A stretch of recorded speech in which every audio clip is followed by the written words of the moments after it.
Hello everyone, this is CJNovo992 and today we're back for another brand new video. Today's video, we are here to close a chapter, ladies and gentlemen, which feels actually pretty damn fitting because all I want today from that Sunday game is close a chapter on that type of performance. I have absolutely no idea if that worked. But before we actually dive into this week's Rangers roundup, which I feel like is going to spark a bit of a debate and a discussion down there in the comment section below. As always, I need to take a brief little moment at the start of these videos just to shout out the channel sponsors and the channel legends themselves, OneFootball, who have a free footballing app. And if you want to download it, ladies and gentlemen, the link for that is down there in the description below. But as we mentioned in the intro, there is a chapter to close, and if you actually caught Friday night's video, you would have saw who this player was going to be, because we spoke about the next two players to leave this football club. One of them is Greg Dockery and the other is Ross Mccrorie. And well, as of last night at 11:47 PM, we got our answer and we found out his destination, as he is now moving to Aberdeen on loan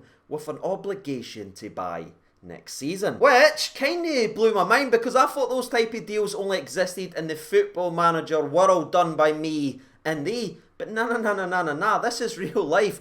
And it's happening. Rangers have done Aberdeen a massive favour by giving Ross Mccrorie on loan to them for a year, then allowing them to pay for him next season. And right off the bat, the fee that Aberdeen will eventually pay for Ross Mccrorie is listed as undisclosed. And we've seen this story before. We will never find out what the true fee was to get him from Rangers up to Aberdeen. But I think if you follow the road left by Hibs' unsuccessful bid, it does give us a wee bit of an indication on the rough ballpark figure. A wee bit of a cheeky guesstimation, as they say, because Hibs' his first bid was 200k, that was rejected. Their second bid was apparently 400k, which was labelled as closer to what Rangers were wanting, and then a couple of days later, Aberdeen swoop in, get him on loan, and have the deal wrapped up. Which, even though we weren't talking about an exact figure, doesn't really sit well in the noggin, and it doesn't feel nice. But if you did catch that video on Friday, I said in that video the fees for Greg Dockery and Ross Mccrorie will probably make us sick, but all we can hope for is Ross Wilson has done Ross Wilson things and inserted a very, very healthy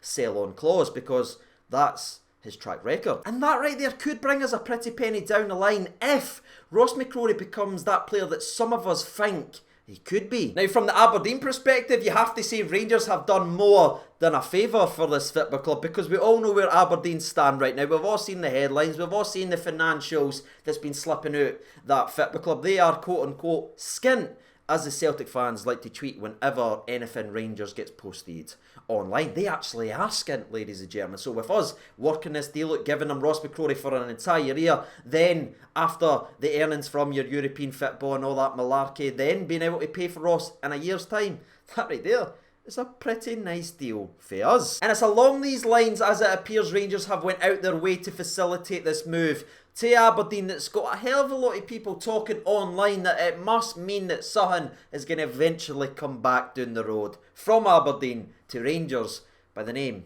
of Lewis Ferguson. Because why else would Rangers deal with Aberdeen, and why else would they sort of give this olive branch out there if it wasn't to give Ross Mccrorie there to fill the gap that's eventually going to be left by Lewis Ferguson? And yes, got to be honest, from a logical point of view, that seemingly ticks a lot of boxes and makes sense, but there's nothing concrete at all to even say Rangers have looked at Lewis Ferguson once as a possible signing this entire summer. Never mind working out a deal behind the scenes to facilitate Ross going there and him coming back. As much as I rate Lewis Ferguson, and if you've watched this channel for a long time, you'll know I actually do like the player, and I'm not against him coming to Rangers, even though I'm going to get a wee bit hate for that in the comments, because every time I say it, I get hate in the comments. I think he's got a wee bit of that grit and determination, and he's got that ability to drive forward with the football and make things happen rather than sort of side pass and sit back. That's no his game at all. So again, I'm not against the potential move of Lewis Ferguson, but it has to be said to stop the rumour train from going absolutely berserk right now. This started from a couple of people just tweeting out saying, oh, we must be getting Ferguson. Then it started to snowball and snowball and snowball. Now it's where it's at that you've probably heard and clicked on this video thinking Lewis Ferguson is on his way. But aye, to wrap up this Rangers rumour, a part of this Rangers roundup, there's nothing out there to say he is coming besides the fact that it makes sense a part of this entire deal. And that right there leads me into my next talking point in today's video. And the next talking point I want to have with you watching today's video. If this deal doesn't facilitate Lewis Ferguson coming back at the road, and we are not getting anything in return for doing this and sort of giving the loan and allowing Aberdeen to play next year, then why on earth are we doing business with the likes of Aberdeen or Hibs, who were previously in for him as well? Now, to me, I think the answer is very simple and it's very, very boring, but it does answer the question that has been all over the internet and all over Rangers social media since the announcement was made at 11:47 last night. Why are we dealing with the likes of Aberdeen and Hibernian with Ross McCrorie? Well, it's because they are the only two teams that bid for him. Now, I know it's not the sexiest answer, but to me it's the most blatant and the most obvious one. You can only sell to who comes to the table, and the two teams that was interested in signing Ross McCrorie on a permanent basis, was Hibs and Aberdeen.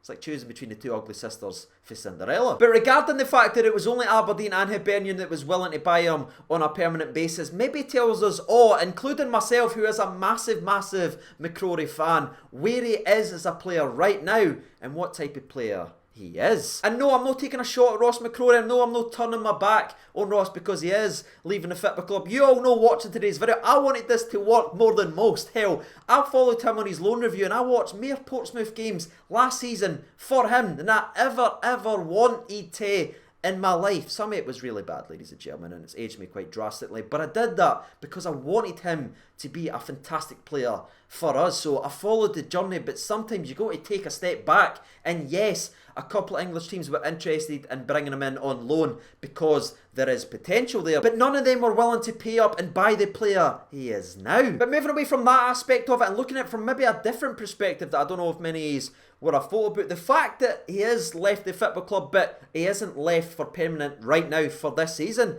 isn't necessarily the worst thing in the world. Hear me out, right? We have loaned him to Aberdeen. He can't play against us all season long, and we know how important this season is for us as a football club, and the fact that he can't go to Aberdeen and shithouse his way in that defensive midfield role when they are going to be further back than anything and digging deep and taking points off us, that to me is not too bad at all. He will go to Aberdeen, and I think it's fair to say he will significantly strengthen that Aberdeen team, but as it stands this season and for this season only, he's gone to Aberdeen to strengthen him against every other team in the league apart from against us. Agent McCrorie, you have your final assessment, son. Dinny, let us down. But if you actually think about it from his perspective as well, he wanted to go, ladies and gentlemen. He asked to go, and being able to go to a place who clearly believes in him and he's going to play week in and week out, that's the best thing for his career as well. Because can you imagine the pressure that was put on that laddie when he did get that label of future Rangers captain, but it never ever materialised. He couldn't get consistently in the team, and he just had that shadow follow him everywhere. You were supposed to be the future Rangers football club. You were supposed to be the future Rangers captain. Why can you not make it in the starting 11? Why are you not coming on? No, all that conversation and all that pressure is off him now because he can get back to doing what he does best. And that is play football, ladies and gentlemen. And yes, I didn't like Aberdeen, I didn't like Derek McInnes, and I didn't like a lot of aspects about that football club, but I think he's gone to a good place there, and I think he'll fit in absolutely perfectly. And you know what? Something that's been on my mind now since Sunday night, because my mind's been on overdrive, I'm sure a lot of yous have been the same. It kind of hit me, and it really hit me like a ton of brick, and I don't think I've ever spoken about this on the channel before, but regarding our midfield too, our two defensive midfielders in Glenn Kamara and Ryan Jack, and watching that game versus Livingston to turn 1 point into 3, not one single part of me went, you know what we need?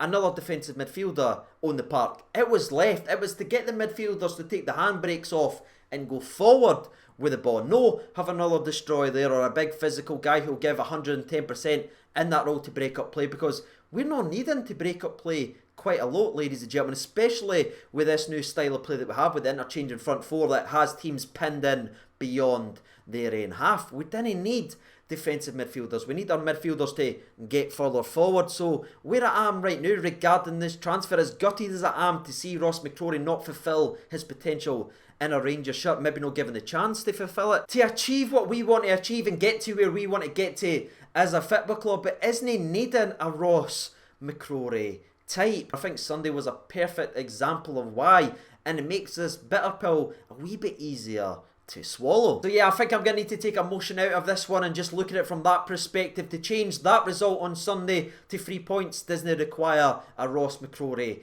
type player, and that's where our focus needs to be. It needs to be on that starting 11 and turning these performances and these results from your dropped points in to picking up maximum, and that's where my focus is going to be going forward. So as heartless as it may sound, good luck to Ross McCrorie. I hope the lad absolutely kills it, and I truly mean that. Not only for the fact that it would bring us money down the line, but I think he deserves it as well, as apparently he's a big honest lad and he works his arse off, and he has tried to make it here, but he's just not fit into where we are trying to build and where we are trying to go. So he will actually leave the football club, and he's already left the football club, I should say, having played 55 appearances, grabbing 1 goal and 3 assists to his name. But that's just my opinion, ladies and gentlemen. Now it's time for me to hand the reins over to you guys, because not only am I asking you your thoughts and opinions on Ross McCrorie's loan move with the obligation to buy from Aberdeen, but do you think it was the right decision from the football club? And while you guys are answering that, I will jump over to Twitter and hear from the people. So over at Twitter then, there's been 1,652 votes, and oh my god, the poll's very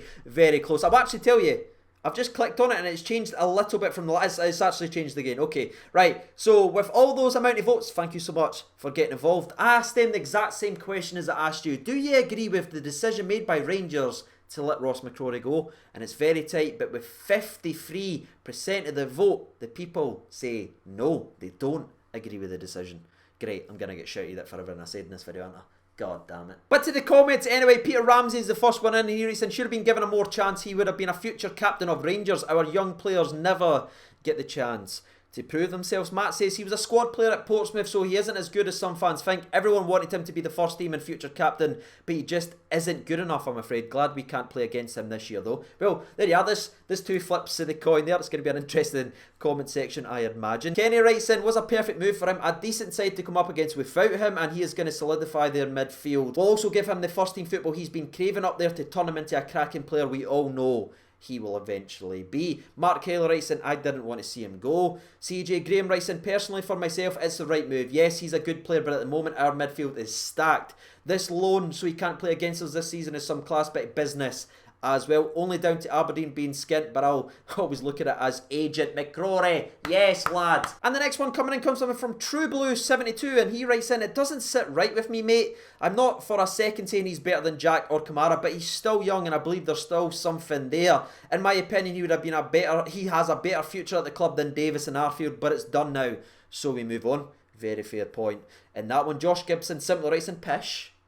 Thank you, Josh, for that. John Broughton writes in, to let him go, I agree with the decision, but to sell him to Aberdeen, no, CJ, no. Lizard King writes in, right decision, wrong club. And the last one we read out in tonight's video, we'll scroll all the way down there, we'll scroll all the way up here, and we'll stop right here. And it comes from Michael Mccrorie. Nice.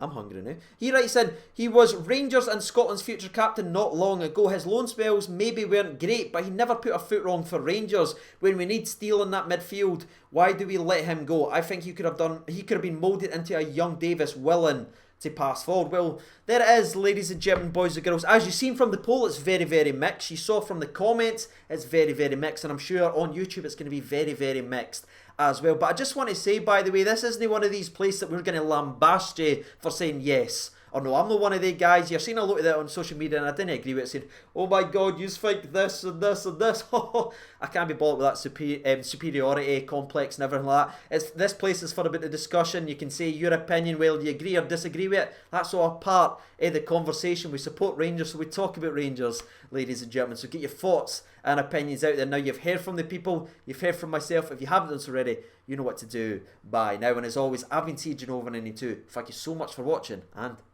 bye.